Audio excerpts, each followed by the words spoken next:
Hello? Rinig mo ba ako? It's the hustle hour. There's a lot of things na parang hindi alam ng mga tao pagka batang entrepreneur ka.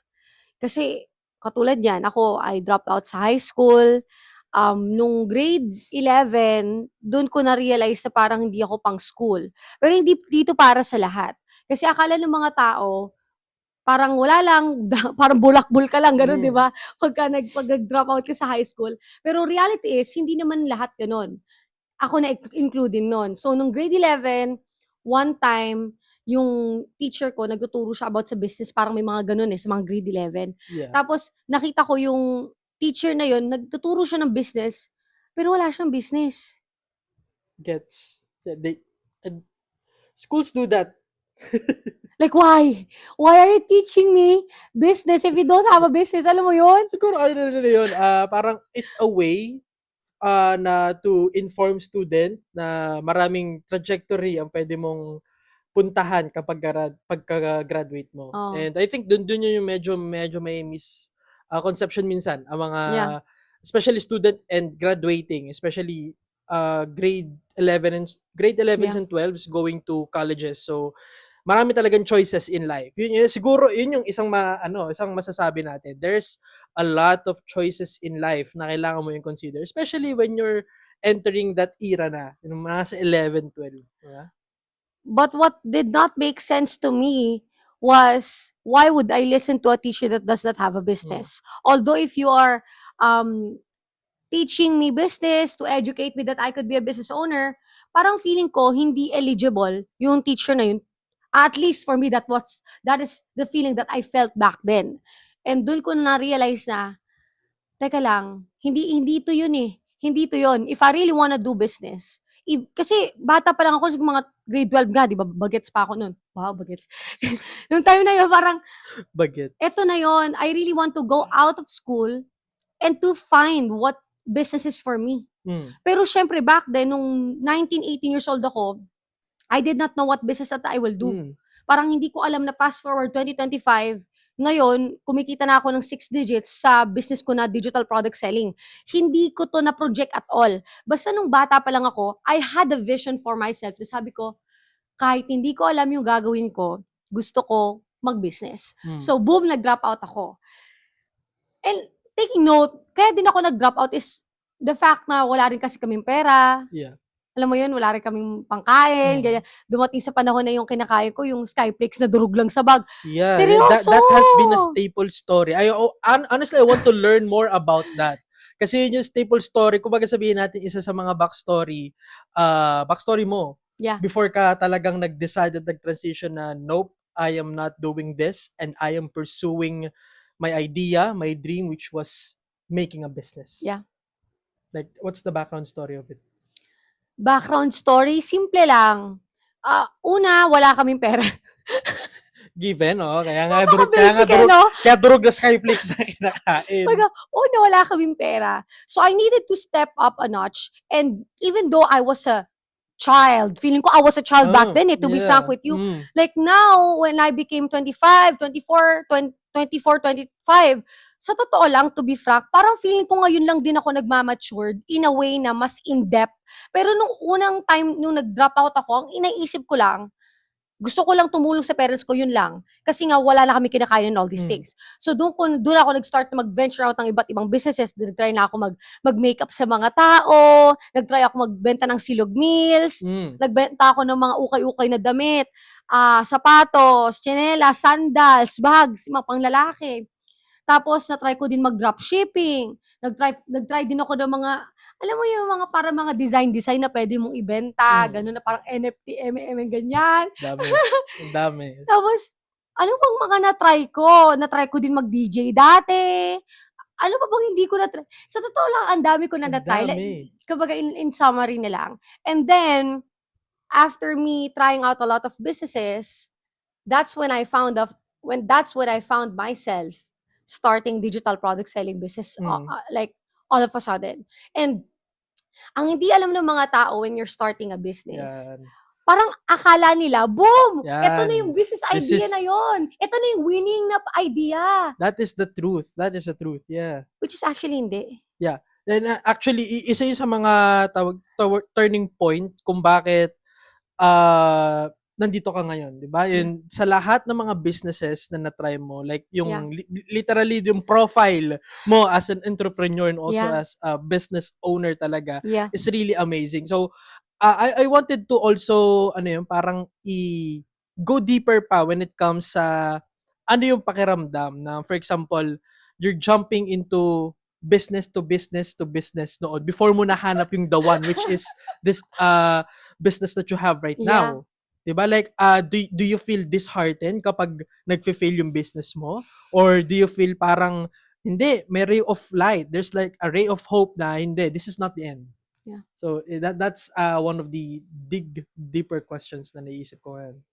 To be frank with you, during those times that I was actually doing the business, yung nandun ako sa moment na yon, parang hindi ko goal na, kung nag-fail ako dito, next business ako. Tapos kung nag-fail naman ako dito sa business na to, next na naman. Parang hindi yun yung nasa isip ko. Ang nasa isip ko lang, I'm gonna do this business. Basta I'm gonna do this business. Parang hindi ko siya maiisip na mag-fail siya. Hindi ko maiisip na parang it's not gonna work out. It just so happens na nagfa-flop. Gets mo? Parang it just comes along. Parang come and go naman siguro yung pag may mga problem sa business. Pero ang ganda nung sinabi mo kasi, alam mo yun, wag mo siyang iisipin na magfa-flop. You just do it. You just gotta do it. Yeah. There's no other ifs. There's no those other buts. Yeah. Wala siyang other direction. Kundi, you just do it. Yeah. And, nakaka-inspire. Kasi ito yung mga parang nagiging problems ng mga nag-i-start small business owners or mga starting entrepreneurs. Kaya yun yung parang, kaya maganda ituloy mo palalo yung yung perspective mo as a small entrepreneur dati, a small business owner dati na ngayon is talagang you find the right business for you and also talagang kumikita ka na ng yung tamang amount na ine-expect mo, tamang amount na inaakala mo. So, just please continue on that. Yeah, yun, katulad ito, dun sa sinabi ko kanina na, hindi ko talaga iniisip na mag-flop, ganun. Basta ginagawa ko lang yung best ko. Now, looking back, may na-realize ako looking back. And I think itong bagay na to is magiging helpful para sa mga aspiring entrepreneurs. Alam mo kung ano yun? Ano yun? For you to find the business for you, it does not matter if it is online or physical business. You need to try out a lot of businesses. But don't intentionally fail at those businesses, if that makes sense. Na parang baka isipin ng mga tao na, 2 weeks ko lang to gawin. Okay, bye na. Hindi ganon. Okay. Do the best that you can in that business. Try it for months, even a year, before you move on to the next idea na parang, hindi na to para sa akin, then you move on to the next. Na parang, ang gusto ko maisip ng mga young entrepreneurs or aspiring entrepreneurs, do the best that you can. Don't intentionally fail on it. Do the best that you can. And then, if hindi, move on to the next. And then you will find yourself doing that cycle hanggat lagi ka you're always doing your best, iba, in any business that you do. Then, there will come a time na may business na magiging swak sa'yo. You will find it along the way. Yes. Kumbaga. Alam mo kung anong swak? Paano malaman na swak sa'yo? Number 1, swak sa personality mo. Personality. Number 1 yan. Example, ang personality mo, introvert ka. Okay. So, pwede ka magbenta lang sa Etsy. Di ka nagpapakita ng mukha mo, digital products, tas marunong ka mag-design. Na-notice ko sa'yo yun. Diba? Like literally, one of the personality that you have is actually pagiging ambivert, which is yung mixture ng pagiging introvert and extrovert. Pero pag talagang when it comes sa business talaga, parang ikaw talaga yung tipong tao na, no, I'm doing this. Hindi siya parang kailangan ko ng friend to do. No, you just do it yourself. You do it yourself. So, yun yung napansin ko din, di ba? Pati, example, I'm just doing myself, no, na parang ambivert ako. And I found myself, I was loving this business now kasi I found myself na swak sa pagiging ambivert ko. Hindi masyadong halata ng mga tao. Hindi ko kung halata ng mga tao. In social media, it seems like na parang I'm so fun and funny and all these things. Nakakatawa kasi literally, who is Pen in social media and who is Pen as an entrepreneur? Physically, guys, it's very different. It's very different. Pero hindi ibig sabihin na kung ano yung nilalabas sa social media is yun eh parang just another facade or just another parang sinungaling naman pala to eh kasi hindi naman pala siya yung sino-show niya who she is sa camera. That's not it. That's not the point. Pero the point is, guys, syempre kapag gumagawa ka din ng contents, syempre kailangan mo ding kailangan mo ding haluan ng ng asin at paminta para may lasa yung content. Parang, magic sauce. Parang tubig lang. Ay pa pala yun. Para pag nung nasabi mo, naisip, tumigat lang is, alam mo yung sana sa ABS? Naging ilang years na joke natin. Parang ngayon, joke pa din natin yun. Pero anyways, when it comes to that substance nga, being your personality-wise, Pen as the entrepreneur and also Pen as na nakikita sa social media, very different pero same goal. It's the same goal. What is that goal? Ang goal na yun is to promote and to grow the business. Yeah. To speak about, di ba we're talking about the topic na ano ba yung, paano mo malalaman na swak sa'yo or the one na yung negosyo na yun para sa'yo is number one, di ba yung personality? Or yung parang, yung personality mo, character mo. So example ako, ang character ko is ako'y ambivert. Ako, personally, since I'm ambivert, sa totoo lang, to be frank with you, parang mas dominant kay pagiging introvert ko. But, pera to eh. Pera to pinag-uusapan natin eh. Perang umimik. Perang umimik. Ano mo yung kanta yes. Pero, gets mo na, pag pera na yung usapan, I'm gonna do everything that I can to actually make it work. And if it calls me to be on camera, I'll do so. And you know what? Hindi to alam ng lahat. A lot of people now see me that I have a lot of followers on social media, but not as big as others, but still, it's a good big following that I have right now. Yeah. Pero you know what? Before I started doing digital product selling, I did not have, I was not even active at all, to be frank with you. Kasi way back like 2015, 2016, mga ganun, parang kasi ako, nagva-vines ako. Di, mga Filipino vines yung nagpapa-comedy skits. Tapos, ang mga followers ko nun, siguro, dati sa Facebook, pag may 10,000 followers ka na, parang, wow, parang sikat na, katutak ganyan. na yun sa Facebook, especially sa Philippines. Yes. However, I stopped doing those. You know why? When I grew up, sabi ko, oh my gosh, parang na-outgrow ko yung sarili ko na nagpapa-famous, nagpapatawa ng mga tao. Parang ayaw ko na yan. Gusto ko na maging normal na buhay. Tapos doon na nag-start na nagsuschooling na lang ako. Wala na akong pizzazz sa buhay ko. Not until dumating sa time na ako'y entrepreneur na. Lumabas na ulit ang pagiging, yung pagiging content creator. Kuno. Ang content creator is nagbabalik. The return of the comeback. Totoo. Parang, oh my gosh, yung mga, alam mo, katulad niya, may isa akong viral video dati, na sumasayaw ako na ako ay may lobo. Alam mo, napanood ko yun. Kung nandito, insert natin yun dito. Honestly, honestly, ako din, mahilig din ako mag-video to, like, myself nung, pa ako, nung high school, elementary. Pero I didn't get the chance to post it. Pero literally seeing that, same humor natin, pero at the same time, natatawa ko kasi yung courage lang nung pag-post. Like, siguro, yung pagiging fearless ng kabataan days natin is something else. Sa totoo lang. Bakit kaya? Hindi ko iba yung alam. Confidence eh.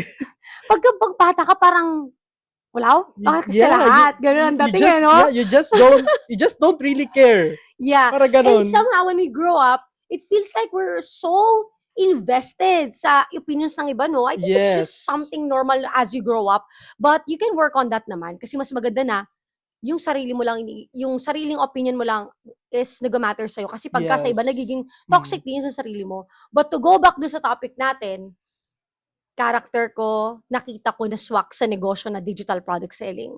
If hindi mo alam ang digital product selling, para ka lang nagbebenta sa Shopee, pero ang binebenta mo ay hindi physical products, digital siya. Tapos pwede ka magbenta ng Canva templates, e-books, alam mo yung mga e-books. Pwedeng ganun, benta mo yun. Pwedeng mga posters, logo, mga ganyan. So, yun yung ginagawa ko ngayon, na sabi ko, this is really swak sa akin. Mix kasi siya eh. Mm. Pwedeng hindi ako kita, pwedeng nagko-content ako. So, I swak sa personality ko. And example, may mga tao na pagka-introvert sila, ayaw nila magpakita to Yeah. mukha. Pwede rin nila gawin sa digital product selling yun. So, again, if you find a business na swak sa'yo, then go for it. Wag kang mag-business na alam mo na hindi mo masusustain. Yeah. Kasi at the end of the day, for you to grow a business, it should be sustainable. Number Diba? one. Number one. Yeah. Number one naman, if you're really like an entrepreneur and also a business owner, Yeah. number one na lagi mong isipin is kung paano mo ma-maintain, Yeah. yung mas stabilize lahat. Kasi may ups and downs yan. May Yeah. ups and downs ang a business. May mga times na tinatawag natin na uptrend. Parang, Wow. alam mo yung term na Para sa YouTube automation na matagal ko yan. nang nagagamit siya, pero I really related to anything really. Kasi ang dali niya intindihin. Meron tayong mga times na yung business natin uptrend. What does it mean? Yung parang tipong, parang sa social media, ang dami kong engagements, ang dami kong views, Yeah. ang dami kong comments, ang dami kong inquiries. Yeah. And meron ding downtrend, which is yung kabaliktaran naman, na parang magtataka ka, bakit ganun yung nangyayari?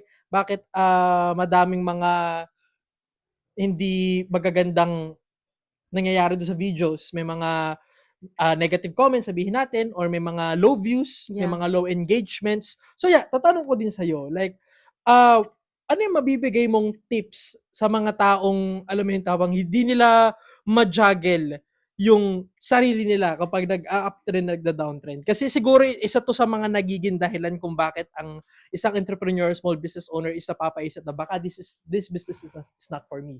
So, how do you manage yung sarili mo kapag nakikita mong, okay, naangat yung business, saka paano mo na ma-manage sarili mo kapag nakikita mo, parang bumababa yung business?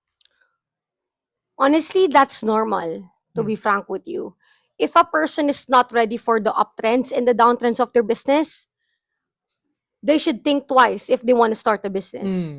Kasi the reality is, ang business, pag downtrends talaga. Downtrends As in, talaga. down ball, down na down. Wala siyang kumbaga kahit anong saving. Wala talagang kailangan. Hilahin mo talaga. Pero, pag naman nag-uptrend ang business mo, non-stop. For real, I'm not even kidding you. When a business rises up in income, strategy, algorithm sa social media, it's unstoppable, to be frank with you. I'm gonna give you one example. Way back, actually not so way back then. It was just like November 2020. Yeah, just last year. Months. Oh, last year, yeah. November 2024, yung TikTok account ko, like literally, my views before was like mga 10,000, ganyan. And then boom, naging 300 na lang yung mga views ko. Sabi ko, anong nangyayari? Like, why? What's happening? And then fast forward, when January came, yung TikTok ko, alam mo, hindi ka maniniwala. Ano nangyari? Yung mga videos ko sa YouTube tuloy, sa TikTok, 1 million sunod-sunod. So, Grabe. do you get the point? And Grabe. from those 1 million views, dun ko nalikom sa isang buwan, kumita ako ng 300,000 pesos plus just by selling my digital products bundle, yung Canva templates ko, ebooks, online courses, presets.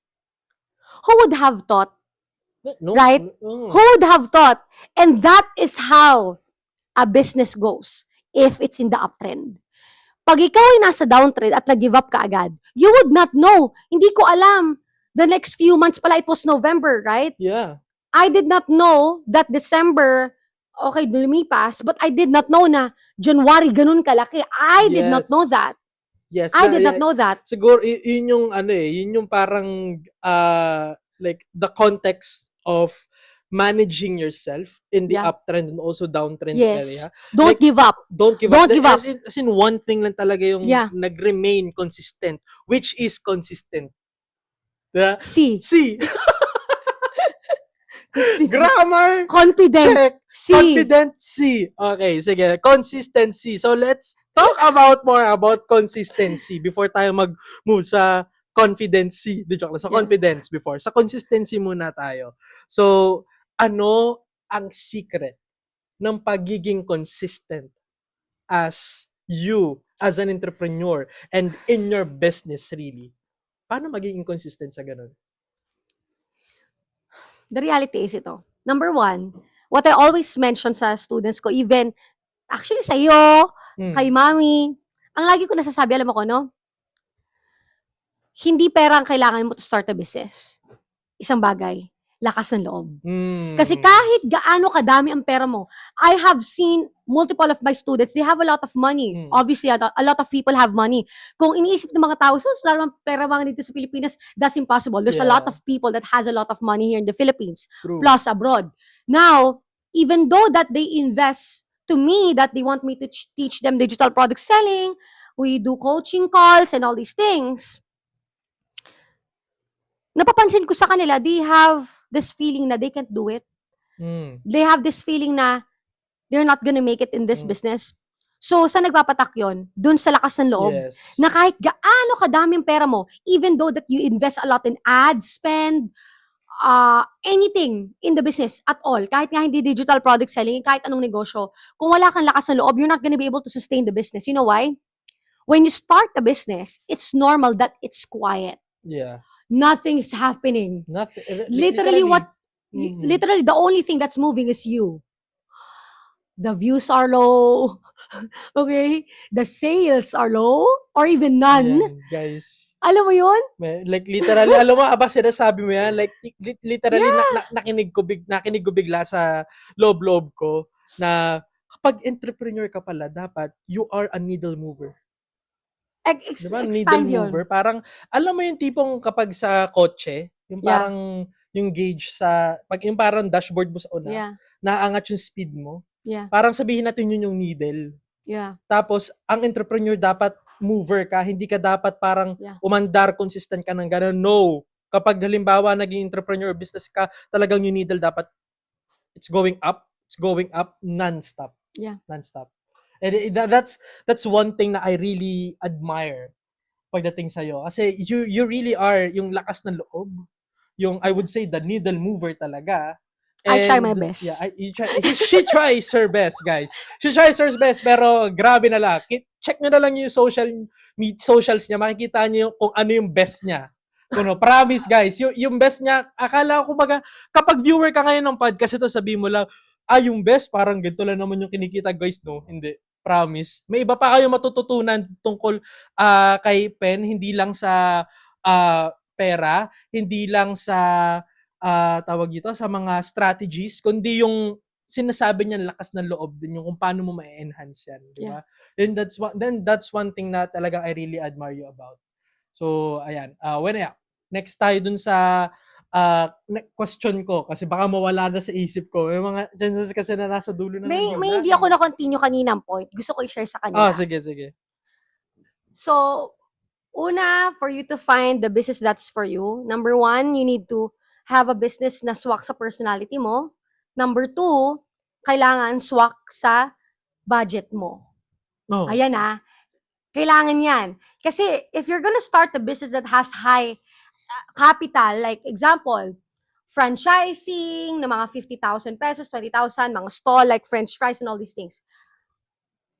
Actually, yun pa yung low brand pa yun yung 50,000 na yun Now, if you have a business na sobrang, it's so high in capital or it needs a lot of money to be sustained, and yung income mo currently, kunwari employed ka or may existing business ka pa na gusto mong pangkuhaan ng pera mo for your new business, tanong ko sa iyo, kung ikaw yung entrepreneur na yon, kaya mo bang sustain yon? Kasi that's a big question. Why? Kasi pag hindi mo kayang i-sustain financially ang isang business, the business is eventually gonna stop. As simple as that. True. So we don't want that to happen. So that way, off the bat, when you're analyzing, caller number 1. When we are analyzing if a business is for you, think about your financial side of it. Now, if I'm gonna recommend a business na para sa lahat, isa lang, digital product selling. Why? Number 1, if you're gonna pay for something, it will be just a mentor that will teach you how to do digital product selling. That's it. But the rest, free. It's all free. Free, guys. Why? In Canva, you can create Canva templates for free, which you can sell. True. Ebooks. You can create ebooks still inside Canva for free. Use ChatGPT, mag-create ka ng cute story for something, a love story, cartoons, mag-generate ka ng AI pictures. In Canva, it has it. Also in Photoshop, may ganun na rin. Meron na rin mga AI ngayon na pwede ka mag-generate ng mga pictures, right? Everything is for free in digital product selling business. So example, katulad ako, I'm gonna put myself in the situation na nag-digital product selling ako kasi wala akong pera. Mhm. The only thing that I really can spend on is yung knowledge. So, bumili ako ng online course, nagpa-mentor ako, yun lang, that's it. But wala na akong pera na mag-ads, wala akong pera na magbumili ng mga produkto. Kasi di ba pagka may mga business na physical business, ang nangyayari kasi, example, if I wanna sell like 10 ganitong bottle, nabenta ko na lahat yung 10. So, paano magtutuloy yung tumbler business ko? Kailangan mo mag-restock. Exactly. The restock will spend. Yes, exactly. Will make you spend money. Yeah. Right? And again, kaltas na naman yung sa kita mo. Yeah. Right? So now, dun pumapasok na, you need to find a business na swak sa financial mo. Kung ang business boy kailangan magpa-restock ka, kaya mo bang mag-sustain ng restock? Maging honest din tayo siguro sa sarili natin about sa financial natin. No? Yeah. Kung feeling mo hindi, then look for a business na would not cost you a lot. Recurring. If you don't know what recurring means, meaning to say ulit-ulit na ginagawa. So, ang mangyari, kung recurring na inventory, di mo kaya, then a business could be for you na digital product selling, you can do coaching, you can do may mga tinatawag mga business live voice-over, mga ganyan, di ba? Literally, napakadami. Pag digital product, pag talaga digital product, it's really flexible. Business as a service na to. Different alleys talaga. As a service na yan. Kasi, honestly, ito na lang. Truth be told, digital is the future talaga. Exactly. And the most profitable. Most profitable, yeah. Pero, you need to find the business that's for you, ha? The reality is, there's a lot of digital business today. Parang hindi ganon. Parang ang gastos din. Marami din. Marami. Pero when it comes to services, for example, especially kapag yung selling ng mga templates mo, and also the things that you can do online as a service, marami pang examples dyan. Actually, kung mag-iisip pa nga kayo, like banners, coloring books, ano pa, ayan, guys, pakinggan nyo to kasi logo. Malay nyo, ito na yung next business for you, di ba? Sa inyo. Like, if you are like a person na mahilig gumawa ng mga, sabihin natin yung materials na pambata or ebook na merong guide na about sa ganito. So, I think this is like a good business. Like, for them pa, di ba? Exactly. And a lot of people have this misconception. Tama ba yung word din? Misconception. Wala ako. Okay, misconception ng lahat. Or karamihan pala. I'm so sorry about that. You need to have a big chunk of money, millions, $500,000 to start a business. I strongly disagree. Yeah. You just haven't found a business that you can start with low capital. There's a catch. If you start a business with low capital, it requires you mind. It requires you to learn. If you're the type of person na you're not interested in learning, investing your time to know a certain skill, then maybe a business na like digital product selling or a business na low capital, maybe it's not for you. Kasi karamihan ng low capital business, it requires knowledge, skills, and time. Yeah. However, on the other hand, if you sell on a physical business, kahit wala kang knowledge in that thing. Example, maglalako lang ako. Sino may gusto ng lalagyan ng tubig? Ang daming tao. So, without prior skills, you can sell this bottle. Kumbaga. Kailangan mo lang malaman kung ano yung binebenta mo. Exactly. Guys, honestly, yun lang. Kapag, for example, nagsisell ka ng mga products na yung madali lang bilhin, sabihin natin, tissue. Dapat alam mo lang yung tissue, tapos makakabenta ka na. Yun na yun. So, however, yun may pros and cons nga. Yeah. ang pros, ano kayong con yung disadvantage, diba? Mm. Alam mo, hanggang ngayon nalilito ako dyan. Ito lang, advantages na lang. Charis. Ito, Kapag may pros and this, bad. Okay. Kapag may ads, good. Okay. Yun na lang. pros and con na lang. Pros and cons na. Ito nga, no? Okay. Pros ng isang business na low capital. Mm. Ano example nun? Digital product selling, voiceover, video editing, logo creation, yan, mga ganyan. It's skills-based. It's knowledge-based. Yeah. It is low in capital or even no capital at all. Yeah. Isipin mo yung no capital at all. Kasi you can create Canva templates for free. So, no capital. But what does it require? The skill of it to learn how to actually design that. Mm. Right? Example lang yan. But high in profits. Why? You only spent your time to learn that skill. Exactly. You can find a video on YouTube teaching you how to create a logo on Canva. It's all for free. Now, if a person buys your design na wala ka namang startup cost, so ilang percent ang profit margins?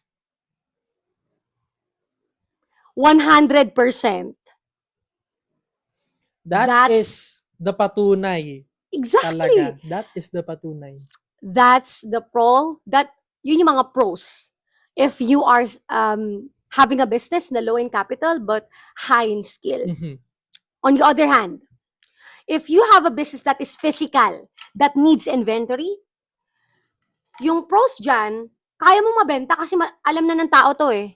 Pati ano siya, parang naturally, mas comfortable ang tao na kapag nagbebenta ka na yung nakikita na hawak mo. And Diba? kilala na. Kaya kilala Like na. a tumbler, a Yes, pencil, yes. a iPhone, Yes. di ba? Yung mga nag-buy and sell. They already know it. The device does its talking for itself. Mhm. O, itong laptop na to, second hand to. Ito yung M1 chip, and all these things. Oy, gusto ko yan, pang work from home ko, buy ako niyan. Mhm. Simple as that. True. However, ito naman yung cons. Tama, no? Cons. Cons. Ang cons is, pag bumili ka ng 500 na ganito, Magkano na yan agad? magkano? Right? Ito pa malupit. Binili mo na lahat yung 500. Mm. Pero, hindi pa kalahati ang nabenta mo. Tapos magtatatlong buwan na. Exactly. Now, that's the thing. Yun yung cons. Sayang ang pera mo. In short. Sayang, oo. In short. Okay? Lugi ka pa. As someone that experienced myself na mag-business ng physical and digital business, alam ko to kasi I've been there. Mm. Example, one time nag-online selling ako, live selling, ng mga ukay-ukay na damit. So, bulk ang binibili ko. Yeah. Iba't ibang damit, sapatos, ukay-ukay lahat. Bulk. Meaning to say, if I buy that bulk for like 5,000 pesos, tas hindi nabenta lahat yon, nasan yung profit margins ko doon? Wala, guys. Right? Wala. And say, for example, in that bundle, 5,000 pesos ko siya binili. Pero, per damit, kunwari lang, ibebenta ko ng kunwari lang 30 pesos. At ang daming natira.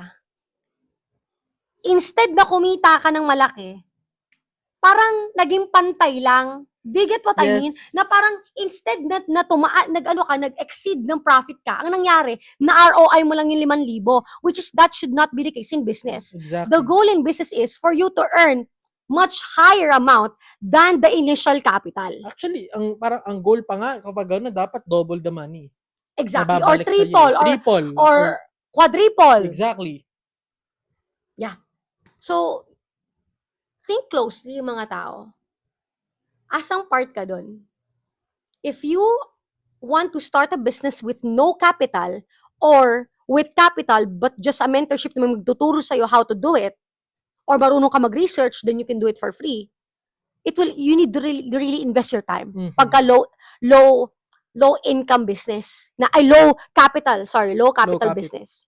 Pero pag ikaw naman ay inventory-based or physical business, then you need to be ready financially. Yes. A big chunk of money. Exactly. Talagang ano yan, danas ko yan. Kasi naranasan ko yan dati nung nag-buy and sell ako ng watches. Yeah. So it's really hard when it comes sa pagpa-finance ng pagre-restock talaga. Yeah. Tapos pagdating pa sa watches, there's like ang dami pang kailangan mong isipin na na sabihin natin categories about it, like yung Totoo. anong klaseng watch yan, kamusta yung pagkakagawa, maayos ba yan, or anong status ng watch na yun. So, napakadami, I would say, sa cons talaga kapag halimbawa physical business, especially kapag intricate ng mga items katulad ng watch. Yeah.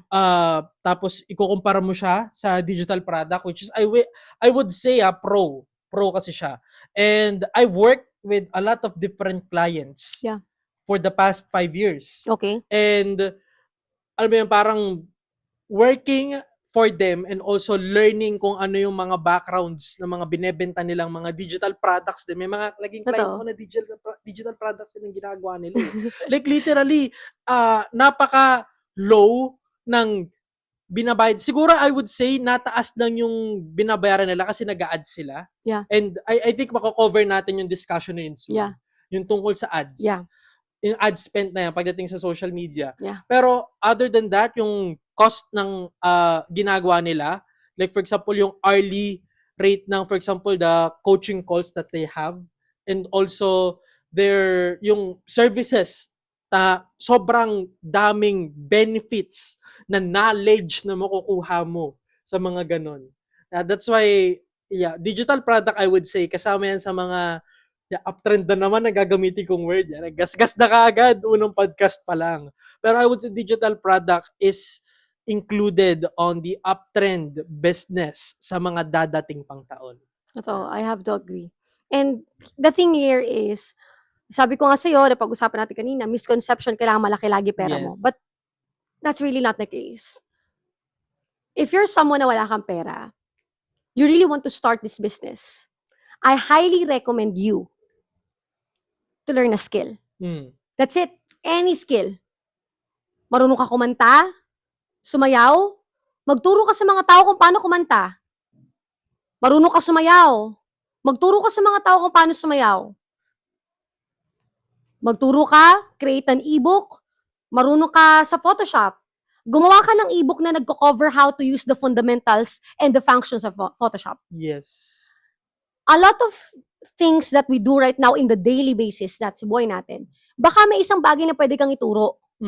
It's either ilagay mo sa isang ebook, ilagay mo sa isang online course, or pwede kang mag-coaching. These are actually digital products. Yes. Or, here's the thing, a lot of people nga may think na, paano ako, wala akong expertise. Hindi ako marunong sa kahit anong bagay. I, myself, when I started doing digital product selling, I did not know digital product selling. Nagsisimula talaga sa ganun. Yeah. What did I do? I learned. To be frank, a lot of people may see me right now na, wow, I'm an expert in digital product selling. I earn big, 6 digits every month for digital product selling, right? But the reality is, I was not an expert when I started out. And nobody is an expert when they start out. Majority. Kasi the thing is, marami din kasi nagsisimula na expert na. Yes. Well, in my case, I was not an expert at all. But this is a business. I did my research. I got an online course. Nagpa-mentor ako kung paano mag-digital product selling kasi nakita ko yung potential ng business na digital product selling. Nagbebenta ng Canva templates, presets, online courses, ganyan. Now, I learned it. I was not perfect nung nagsimula ako. Pero ulit-ulit ko siyang ginagawa. Nag-aaral ako, tinitignan ko videos ng mga creators na digital product sellers din. Tinitignan ko yung mga posts nila, kung paano sila kumikita, anong mga technique nila. I started 2023. Now, it's 2025. Hindi ko masasabi na super expert na ako, but I'm good enough that I earn 6 digits a month in digital product selling. And again, I was not an expert when I started off. Ang katulad nga, to piggyback doon sa sinabi ko sa iyo kanina na kailangan mo ng lakas sa loob to learn it. Yes. And you need to really invest your time. If you don't invest your time to actually learn a skill, you will find yourself, when you start a business, kailangan malaki laging pera, nilalabas mo malaking pera. Pero, if you learn a skill, if you become an expert, at least a semi-expert in what you do, you can leverage on that. and you can start a business even with no cost. So ang tanong, saan ka willing? Gumastos ng isang kadami-daming pera at hindi sure kung mabebenta mo lahat? Or dito ka sa business na time, effort, knowledge ang kailangan mong bunuin to actually earn from it. Now, I have a lot of students. I have a lot of students. And now I earn in digital product selling 6 digits. Pero, it was not like this when I started. Nagsimula ako, nagbebenta ako ng Canva templates, tigo 100. Oo. Like literally yung 500. yung the growth talaga na tinitingnan mo na akala mo, ito nakakatawang conception ng mga tao tulad ng sinabi mo. Like akala mo yung mga big content creators, akala mo yung mga big entrepreneurs ngayon na nakikita nyo sa social media, you thought na wow, sobrang laki nila. Sobrang successful nila. Grabe naman. Pero dapat tinatanong nyo, diba? As ito if you're an aspiring entrepreneur, small business owners, listen to this. Kung ganun yung iniisip nyo sa mga nakikita nyo online sa kanila, dapat iniisip nyo din saan sila nagsimula. Exactly. It feels as so na when people see you at the top, there's two different reactions. It's either pikon na pikon sila sa'yo, or they celebrate with you. Parang nakaka-relate ka na kagad doon sa pinakauna, yung pikon na pikon. Yeah, you know why? When I started doing TikTok videos, nobody really cared about me. Like literally, they just don't care. As in, kaya ang views ko noon, 200, 100, yun mga time yun. Wala kasi may pake sa akin. Exactly. Okay? Now, all of a sudden, nung sunod-sunod na 1 million yung views ko, nung before pa madelete yung TikTok ko, sobrang daming basher. Grabe. Sabi ko, oh my gosh, grabe naman yung mga tao. Parang sinabi ko pa kasi na parang you're living the life na kasi kilala ka na. Marami ka ng bashers. It's a bittersweet feeling. Oo. And here's the thing, no? Hindi nakikita ng mga tao yung years ng pagbubuno ng isang aspiring entrepreneur. Exactly. Way back 2023, I was just an aspiring entrepreneur. I did not have a business. I'm struggling in life. I just did whatever I can in the business that I did. I put myself all in the business. Hindi nakikita ng tao yun. Nakikita lang nila na, wow, ang dami nilang kinikita. Tapos magko-comment sila, sus, scammer yan, sus, wala namang business na ganyang kalaki kumikita. Pero, in reality, tama nga naman, walang business na ganyang kumita. Nang mabilis. Nang mabilis. I got to where I am today, na 6 digits ako kumita, because I spent years na pagbubuno ng time ko, to learn and to learn. Ito nga nakakatawa, drop out ako ng high school, di ba? Pero, sabi ko, ayoko mag-aral kasi nga wala naman itong use sa akin kasi gusto ko na lang magtrabaho, gusto ko na lang magka-business. Fast forward, na business owner ako ngayon, hindi pala natatapos sa pag-aaral. Yes, it's a continuous learning curve. Literally na, it's non-stop learning. Yes. As a coach, lalo na yung business ko, digital product selling, it is based in social media. It's social media based. Therefore, in social media, there's a lot of things that's popping off during the months of the first quarter, second quarter. So, kailangan maging updated ka lagi. So, I mean to say, every quarter, kailangan mag-updated ako sa strategy. Yes. I need to learn and learn and learn para ma-serve ko din yung mga estudyante ko or mga clients ko or buyers ko. It's never-ending learning. But again, going back sa point natin, is it worth it or not worth it? It is definitely worth it. Why? In just knowing a simple skill, you're able to earn from it without spending a dime. Nung January, before ma-delete ng TikTok yung account ko na may 53,000 followers, na sunod-sunod 1 million yung views ko, I was not running ads at all. No ad spend. I reached 300,000 pesos in 1 month. Gets mo yon? Hindi ganun nung una. So yun, doon pumapasok na. Sa sobrang dami ko nang nailaan na learnings, na lahat na ginagawa ko sa negosyo ko for years and years, dumating na sa point na even I'm not spending a dime for ads.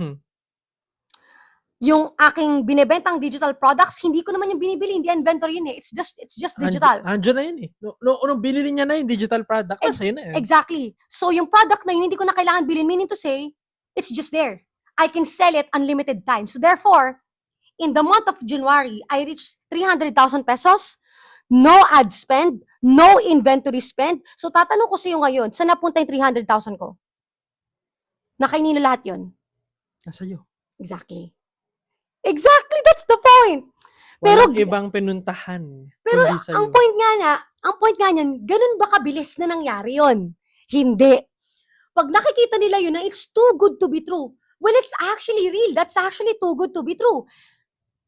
Pero kung kilala nila ako personally, makikita nila yung buhay ko since from the start up until now.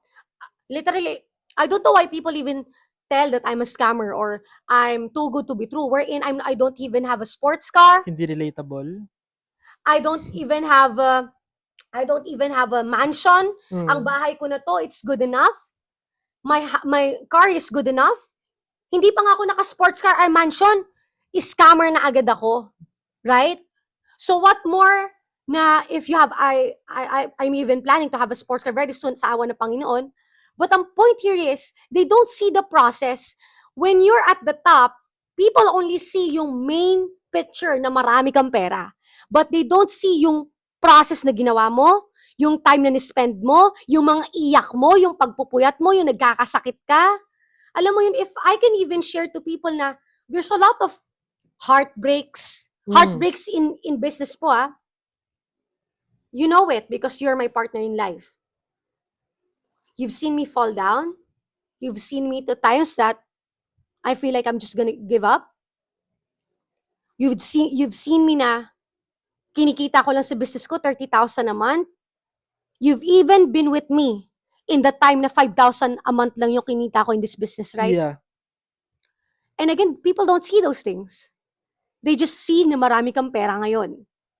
So, as an aspiring entrepreneur, sa mga nakikinig dito, you need to understand that in business, laksan mo yung loob mo. Not only that, have consistency. Don't stop. You can cry. You can just fall down. Kung feeling mo parang na-burnout ka na ngayong araw na to, just feel the burnout. Just feel that you wanna cry. And then, we continue the next day. I even have a time na parang 1 week, I just feel down. I just don't feel like working. But there's days that I feel like, eto, rakrakala. Alam mo yun? Ano talaga, as in, yung consistency ng mood swings talaga, especially kapag entrepreneur ka, I would say hindi siya dahil yun talaga yung nararamdaman mo, kundi dahil yun yung nangyayari sa situation na yun. It's just a situation, but it's not you.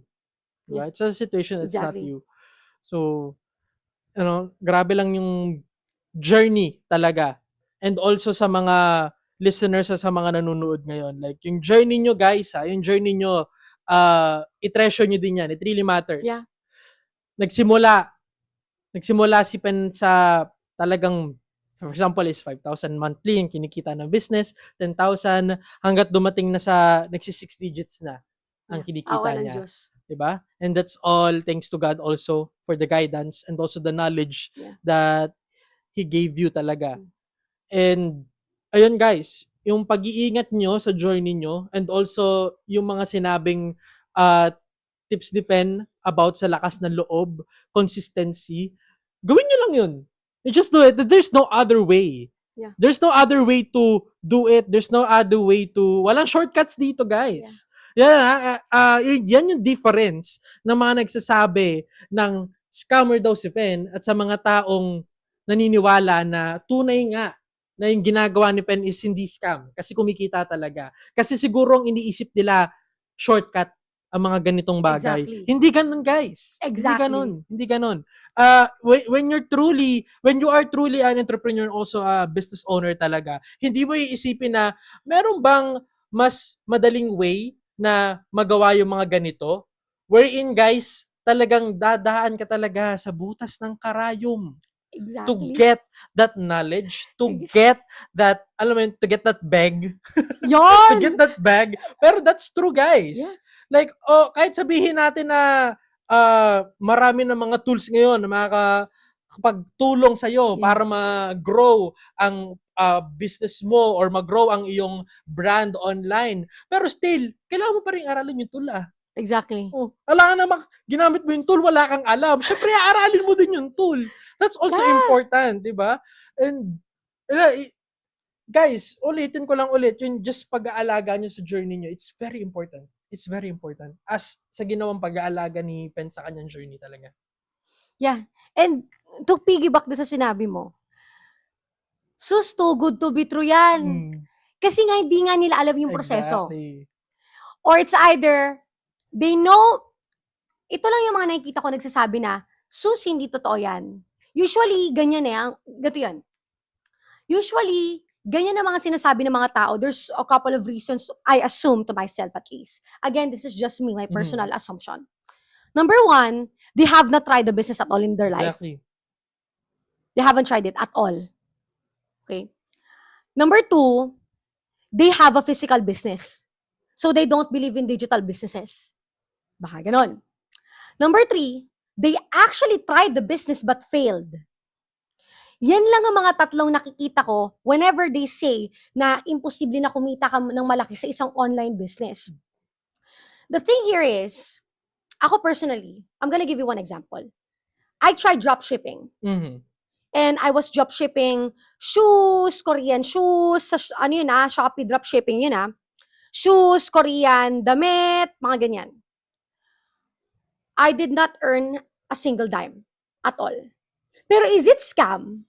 No. Maraming scam? maraming mga tawag ito naging successful Exactly. na tao sa dropshipping, pero it doesn't mean nga, guys, there is no shortcuts here. Yeah. When it comes to business, there's no shortcuts such thing as shortcuts talaga. Exactly. And here's the thing. Porket ba hindi ako naging successful sa pagiging dropshipper, that business is scam? Absolutely not, right? Why? Doon pumapasok yung sinasabi ko na you need to try different businesses to see kung anong swak sa'yo. Exactly. Nagkataon yung negosyo na yun, hindi siya swak sa akin.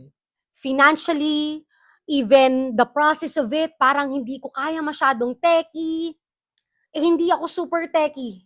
So parang hindi ko siya masustain. Doon pumapasok na when you find a business, it should be sustainable to you. And what I found out is hindi sustainable sa akin yung dropshipping. But it does not mean it is scam. Why? A lot of people are earning 100,000 plus or even more in dropshipping. But not me. But it's not scam. Pwede ba tanggalin natin yung branding? Yung ganung pag-iisip sa mga, kapag hindi ka nag-benefit or hindi ka naging successful sa isang bagay, is scam na siya. Guys, please remove that mentality. That mentality will literally slowly kill that imagination, kill that creativity, kill that drive inside you. Love that. To just do it, to just do the business that you're doing right now. That mentality, sobrang laki ng bagay ng mentality when it comes sa business, guys. And also, to piggyback sa sinabi mo, if they always think that any business that earns 6 digits a month is scam, parang ni-close off mo na yung sarili mo to see that potential that you can actually earn that big in business. Yeah. And what I found out as someone na mahilig ako manood, kasi alam mo yung mga interview ng mga entrepreneur, yung parang ini-interview sila, yung mga entrepreneur. Alam mo, napansin ko sa kanila, isang trait na sobrang common sa kanila, they are a visionary. Exactly. And if you don't know what visionary is, siguro in simple terms na lang, they envision things and they just make it happen. They know that they can make it happen. Exactly. Na parang kahit hindi pa nila nakikita, alam nila na mangyayari na yan. Kasi they know that they will do their best strategically. Hindi ka lang pwede nag-do your best lang, but you need to make strategic and calculated risks and efforts to actually reach the goal. So, going back to sa sinabi ko, a lot of people may think na scam porket di gumagana sa kanila, but that's actually not the case. It just means one thing. This business is not for you. And it's not a bad thing. That's not a bad thing. Right? If it had not been na hindi ko nagustuhan yung dropshipping, kung hanggang ngayon, lugmong-lugbo pa rin ako na, yung dropshipping na yun, talagang wala talaga yan. Kung hanggang ngayon, bitter pa din ako, sana, hindi ko nahanap tong negosyo na to, na digital product selling, na pagbebenta ng Canva templates, online courses, presets, or ebooks. Why? Kasi may bitterness na ako sa puso ko. Exactly. When you have bitterness in your heart and in your mind about online businesses, na gine-generalize mo na lahat ng digital businesses ay scam, Yeah.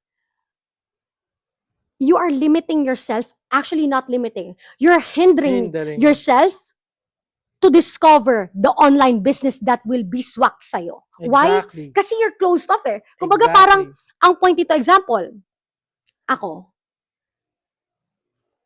kunwari, if I have so many heartbreaks in my life, like example ako before, I had, not really a lot, but I had a couple that, na parang nasaktan ng puso ko.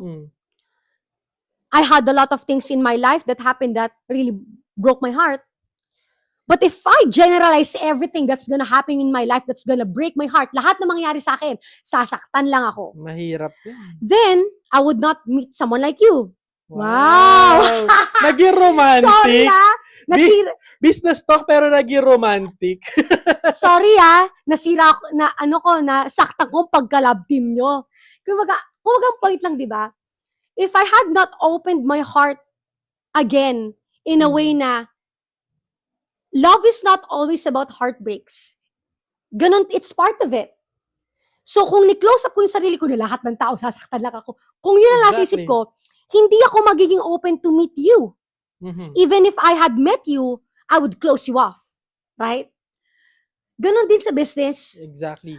Hindi porket di nag-work yung business sa'yo, ay general lahat na. Oo. Hindi. Or general kahit ke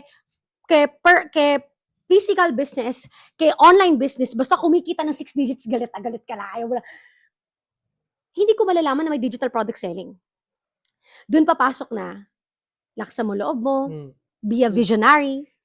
Di ba? Actually, nakakatuwa kasi, alam mo, na-open up mo bigla yung ganang pagkaka-connect talaga when it comes sa business. Yeah. I would say, ito, lagi ko sinasabi sa ito. Yeah. Guys, di ko alam if you're aware, ako si DJ Z, okay? Sa mga hindi nakakaalam, I worked as a DJ for almost a year sa isang radio station here in our area. Kung malapit ka dito sa sa probinsya namin, na Cool 101.5, yun yung pangalan ng radio station na pinagtatrabahuhan ko. There's always this one thing that I say to the viewers, because I was a DJ then back nung pandemic. Yeah. And madaming taong heartbreak kasi nga pandemic. Yeah. Most people, lahat ng mga mahal nila sa buhay is nasasawi dahil sa virus na nangyari, sa COVID. Pero one thing na naging persistent, I would say persistent kasi lagi ko siya sinasabi, and I believe na ito din is makaka-help sa mga taong broken-hearted when it comes sa business, is the term acceptance. Ba? Ang dali ko sabihin, pero ang hirap gawin. Yeah.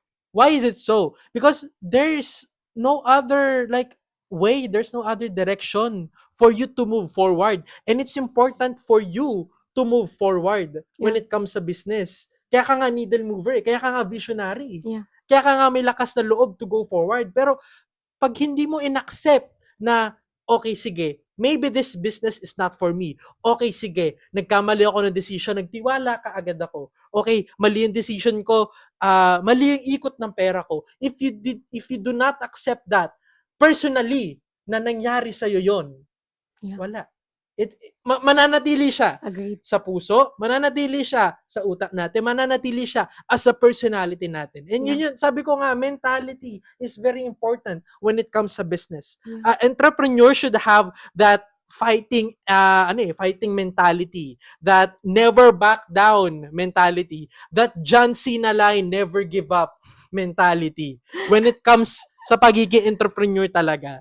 Yeah. Diba? Like literally, if you learn how to accept, you will see how bright the future is. how bright the opportunity Correct. will be if you just accept. Yeah. Diba? That's the thing. Yung gusto kong ipaalala sa mga tao na Napakaganda na message. sa mga taong nagsisimula. If you are a small entrepreneur, nagkahikap ka sa business mo, mali yung decision mo, accept. Yeah. I'll move on, I'll do better next time. Yeah. Kapag small business owner ka, may maling ikot sa pera mo, nagastos mo sa iba, yung sabihin nating kinita mo for the month, dapat pala hindi ko ginawa. Ako a reason kung bakit na nag-down yung business, I'll accept that and I will not do that anymore next time. Yeah. When it comes, for example, sa digital product, ang dami ko din nakikinig guys kasi minsan nag-open up si Pen sa akin sa mga nagiging problems ng mga students niya. And I remember parang nagka-student ka na parang na nag-aalala siya or kasi nag-start na siya ng kanyang branding ng kanyang mga videos. Yeah. And she or he was worried na baka hindi mag-grow. Kasi 1 week pa lang or ilang days pa lang, wala talagang views as in sobrang baba. Yeah. Tapos, sinabi mo lang sa kanya na try ka na ng mga different strategies, different na takes na mga content, but still, ginagawa niya pa rin yung same take. Yeah.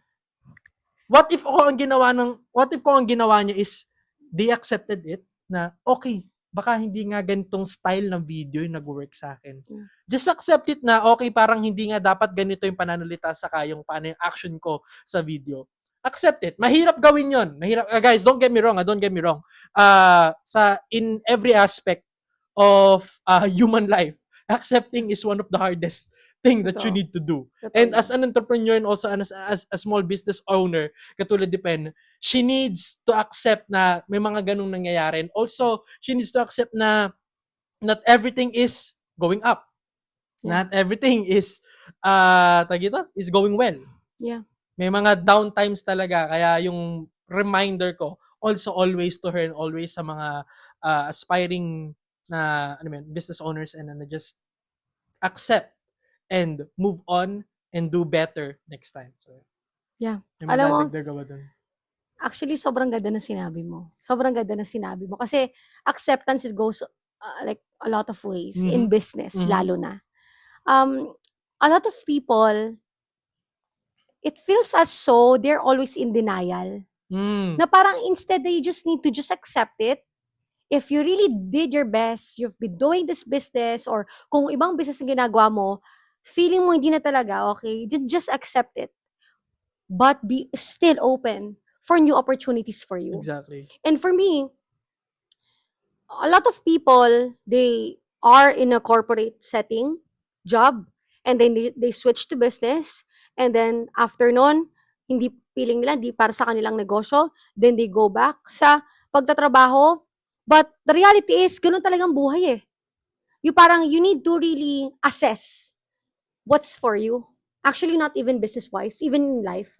Na parang just accept what's for you, but don't accept in a way na you're downgrading yourself. Oh. You're hindering yourself to give out your fullest potential. That's why always do better.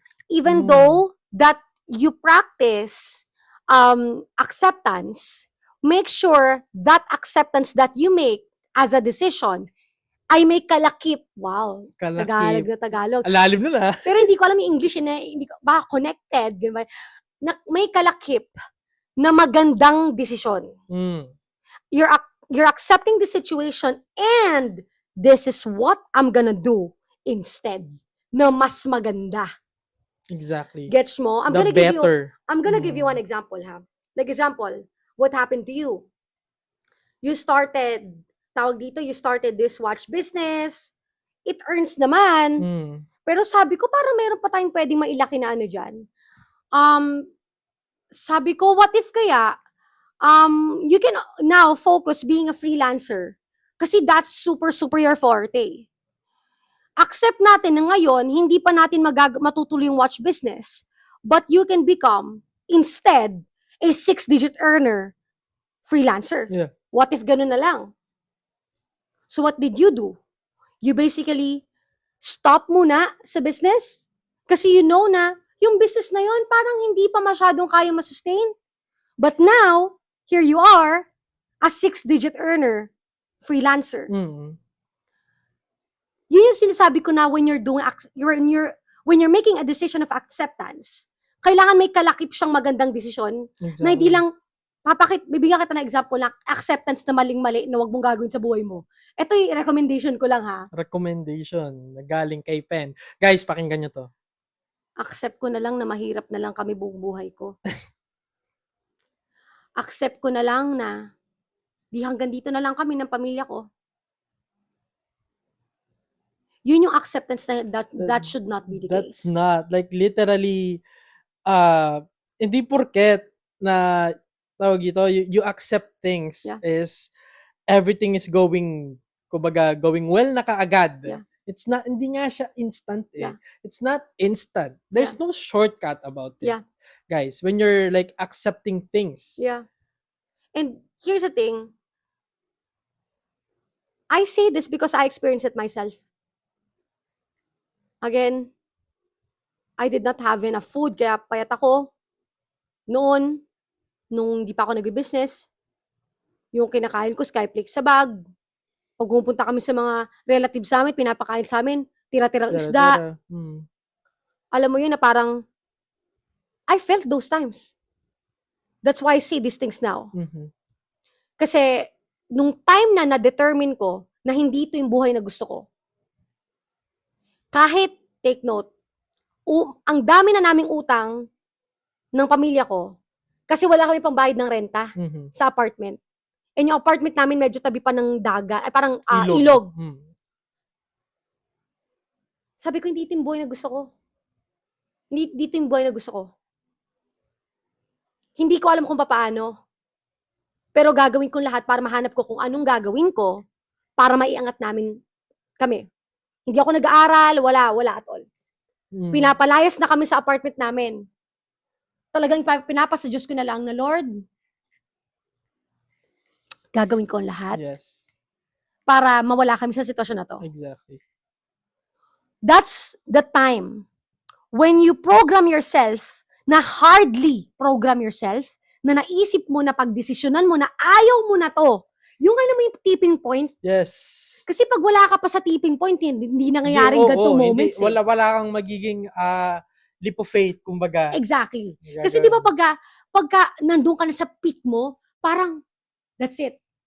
Ayoko na to. Parang even sa relationship, pagka na-toxican ka na, that's it, bye.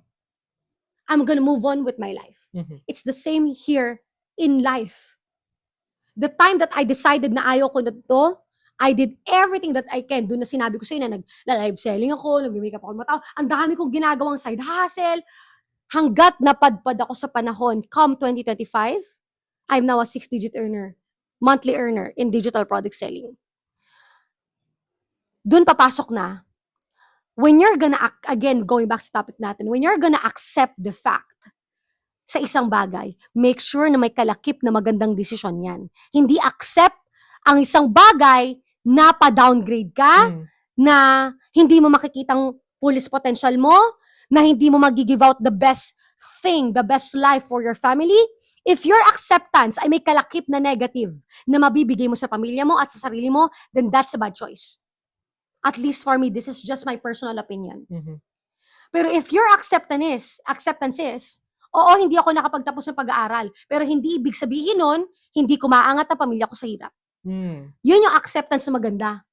And then, kalakip na magandang desisyon.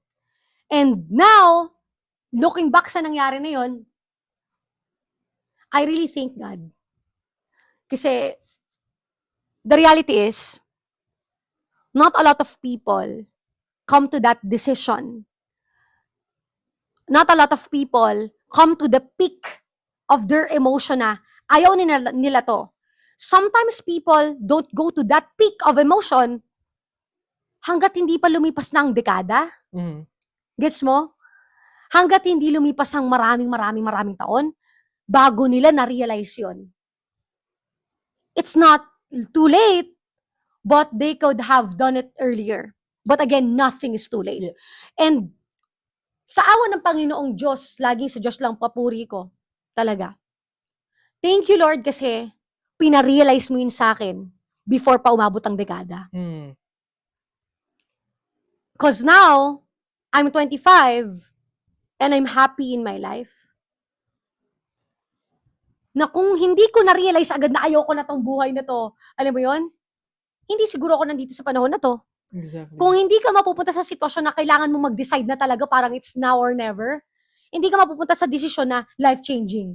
Kaya nga nung may nakita akong isang entrepreneur, may sinishare siya na, all great decisions come from a decision na nanggaling ka sa pinaka-lowest of the low mo. Yes. Na parang, dun sa lowest point mo sa buhay mo, nakapag-generate ka ng isang idea na magiging life-changing for you. Pero if you're always, may mga tao ko napapansin. I know a lot of people like this. They don't acknowledge the fact. They're just floating. Mm. Do you get what I mean? Gets.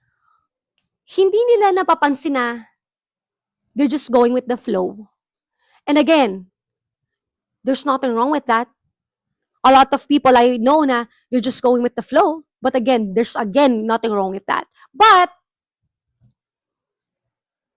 isn't it amazing? Wow, parang sa parang sa movie. Pero real talk, isn't it more amazing kung hindi ka lang nasa flow state? Mm. Na mai-exceed mo pa yung sarili mo in your fullest potential in a way na maiaangat mo ang pamilya mo sa hirap? Exactly. Hindi ba maganda yan? Hindi ba't yun ang purpose ng buhay? Hindi ba't ang purpose ng buhay, hindi ka lang parang, kahit ano lang mangyari, kahit ito na lang ako. Or, what if the other way around? Etong gagawin ko. Malilibre mo na ang pamilya mo, lumabas sa pagkakain kayo, 3 times a day, nasa magandang bahay kayo na bibigyan mo sa pamilya mo, na may magandang sasakyan kayo, na from point to point, mahahatid mo yung pamilya mo na matatanda na hindi na sila mag-jeep pa. Mm-hmm. Hindi ba't yun ang meaning ng buhay? And again, it's all about perspective. Because when people are so close with the perspective that this is just the end of their lives, na kahit even though they're still living, but they put a point na ito na yung end ng buhay ko, doon na rin nag-end yung possibilities for yourself. True. But again, that's why we have this podcast. There's a lot of business podcasts. There's a lot of entrepreneurs ngayon na bumubulusok at nagbo-bloom that inspires people na this is not the end. Mm. Ang daming mga tao na parang pikon na pikon, even like example na lang si Josh Mojica, mga ganong example this will be a little bit controversial. But that person, you can see even the videos. Literally na parang, ano lang siya, parang mukhang amusin na bata lang siya noon, na parang kasama niya yung kapatid niya maliit na babae, nagbabalot sila ng kangkong. If that person can do it, why not you? Mm. Why isn't it you're always closed off na hindi mo kaya yon? Wherein yung taong yun, nagsimula lang din na wala. Mm. Meaning to say, ikaw na wala ngayon, ay kaya mo din. As simple as that. Exactly. No matter who you are, no matter where you are, no matter how kung ano nangyayari, what's happening to your life right now, if they can do it, you can definitely do it.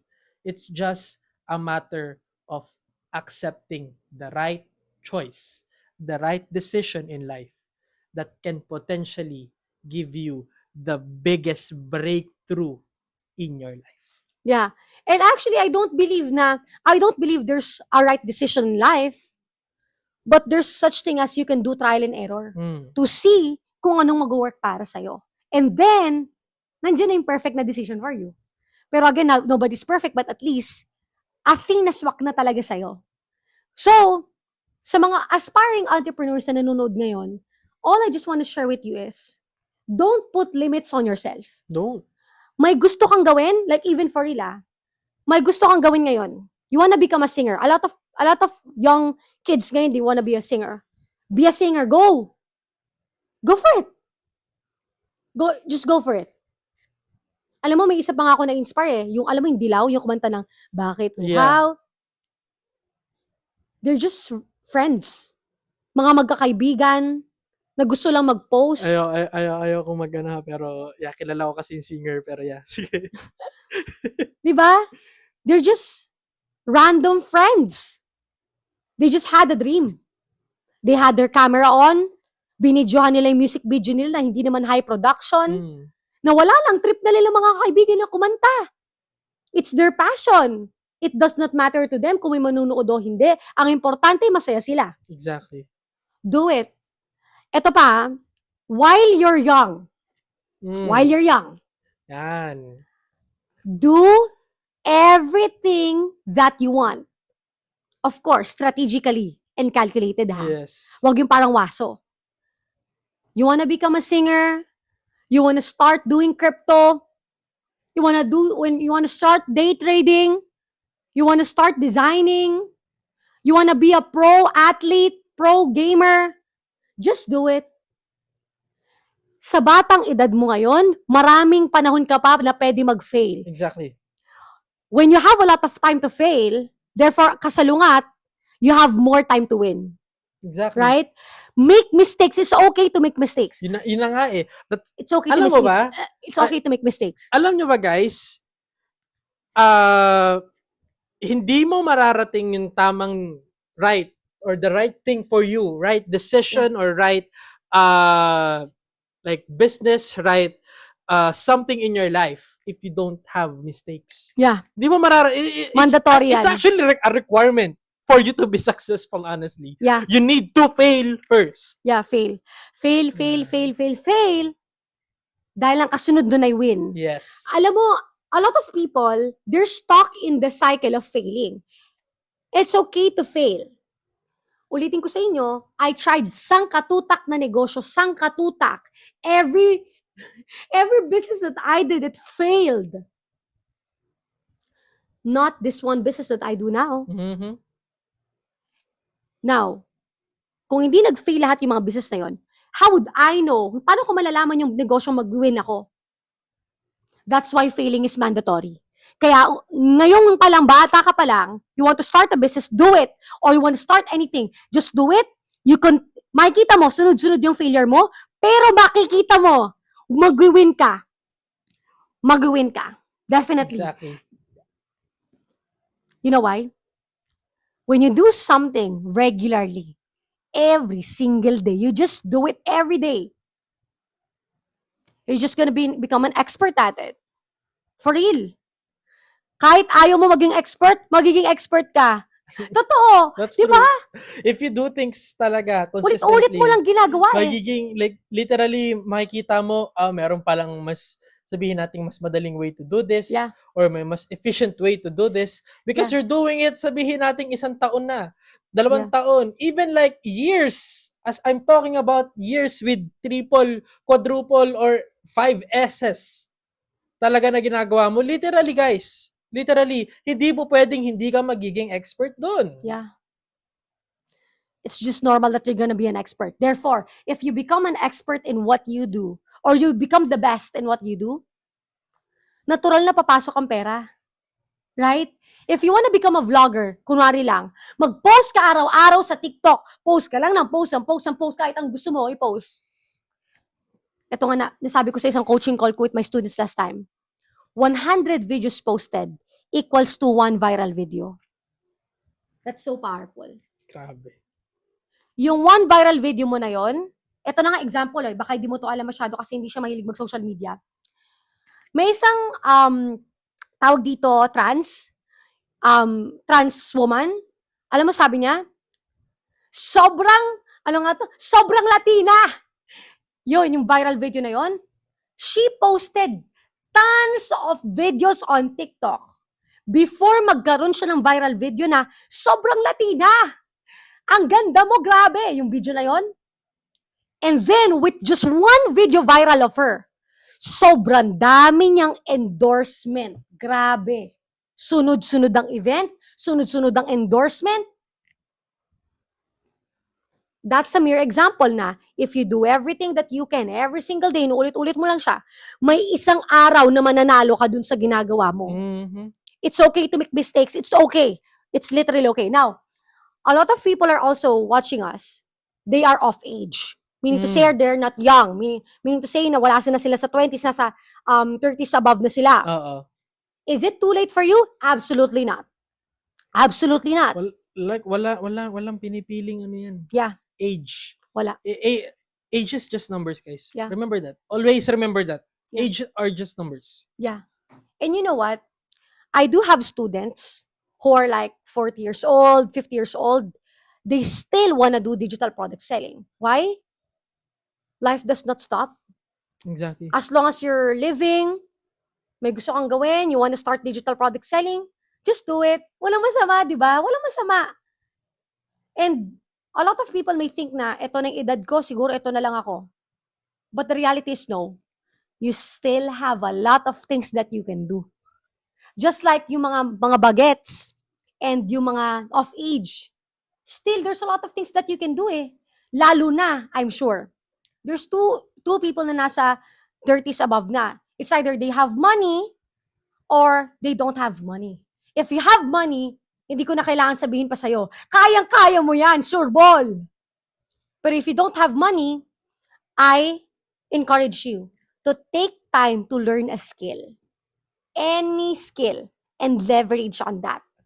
Promise. It will work wonders on you po. Sa totoo lang. And to end this topic of our podcast, I think it's too long na, no? How many minutes is it? 1 hour, okay. There's a lot of things na pag-usapan today, right? Yeah. Pero ang gusto ko lang na iiwan sa kanila, and maybe you can also talk about this. Yeah, sure. Start what you want to start. It does not matter if it is an online business. It does not matter if it is a physical business. If you want to be whoever you want to be. Like, ako, I've become a seller, makeup artist, I become a DJ. There's this word that says reinvent. Mm-hmm. It's never wrong to reinvent yourself. Baka isipin mo, mga tao na, ano ba yan? DJ yan dito ngayon. Tapos yung pala, kunwari lang ako DJ siya dati. Tapos dati makeup artist siya. Ngayon naman, digital product seller niya. Ano ba talaga yan? So what kung sabihin yun ng tao sa'yo? Ang importante, you are doing whatever it takes to make your dreams come true. As simple as that. Exactly. This is your dream. This is your life. You are in control with your life. So do what makes you happy and most especially, what makes you money. Exactly. Okay? Ayan na. Okay, kailangan yan. Kasi in life, we need to get bills paid, right? Exactly. So leverage on a thing that you can do, plus you can make money of it. Don't put limits to yourself. It's either that you're too young or you feel that you're too old. That's always never the case. It's all about may courage ka to actually do it. Just do it. Alam ko na kayang-kaya mo. Kung kaya ko, dati pinapalayas na kami ng ano namin, Tenant ba ang tawag? Landlord. Landlord, sorry. Okay, puro utang na ako, pinapalayas na kami, kinakain ko Skyflakes lang na durog sa bag. Kung yun ako, kaya ko, I'm sure kayang-kaya mo din. Exactly. I'm sure kayang-kaya mo din. Exactly.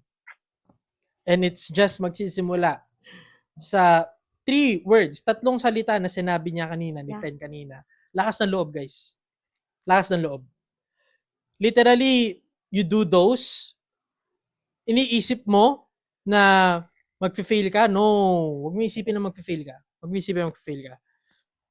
Well, naturally talagang may mga mistakes and failures na mararanasan. Pero at the get-go, wag mo isipin na magfe-fail ka. Yeah. Dapat natural na dadating yan. Kasi kapag natural na dadating yan, natural din ang win na mangyayari sa buhay mo. Yeah. Yun. So, yeah. I think we can end on that point. But yeah, I really hope and pray whatever that you want to do in life, you actually do it. While you're alive, you have everything, every power that you can do to actually make it work. Don't put limits to yourself, just do it. So yeah, signing off! I'm so happy sa first episode natin. Sobra. Napakadaming prutas sa itong pag-uusap natin. Sa totoo lang. Napakadaming magagandang things that you will pick up on this podcast. And I really hope na sa susunod na podcast pa guys na be consistent din na panoodin din kami kasi alam mo yun parang hindi lang to basta podcast guys. Hindi lang to basta podcast about the business that you want to pursue. Hindi lang to podcast the mental game that you have, that you need to have kapag nagbe-business ka guys. Napakadami nyo pang matututunan dito. Kaya stay tuned lang kayo dito guys. And also, mag-comment down below kayo kung ano mga topics ang gusto niyo marinig tungkol kami. Kasi ako kasi is a 6-digit earner, digital product seller, 25 years old ako. And ikaw naman ay? I am a 6-digit earner. I'm a freelancer working with different clients online. And I'm 26 years old, guys. So, as someone na nandito kami sa aming field ngayon, definitely we have a lot of things that we can share with you if you're planning to work like as a freelancer, 6-digit earner, or if you want to plan to start a business in this age, nasa 20s ka, or if you're not in my 20s, medyo nasa lower age ka or higher age, is not to worry. Still, we have a lot of things that we can share to you. And comment down below kung anong topics kung gusto nyo pag-usapan natin dahil it's gonna be a long ride. I actually dreamed of having a podcast actually.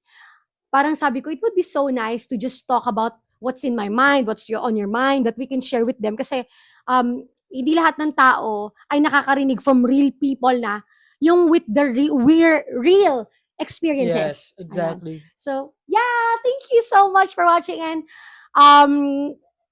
sa next episode natin, I'm really excited for it and I hope you stay tuned for that. I'm really hoping that I can post this podcast na like ilang times a week. That could be nice, na? So we're gonna think about it, but definitely don't forget to subscribe here in our YouTube channel and click the bell button. And actually, yung bell button, parang pag nag-subscribe ka, automatic may bell na eh. Yes. Yeah, so you can just subscribe and just comment down below your topics that you want to be talked about. And yeah!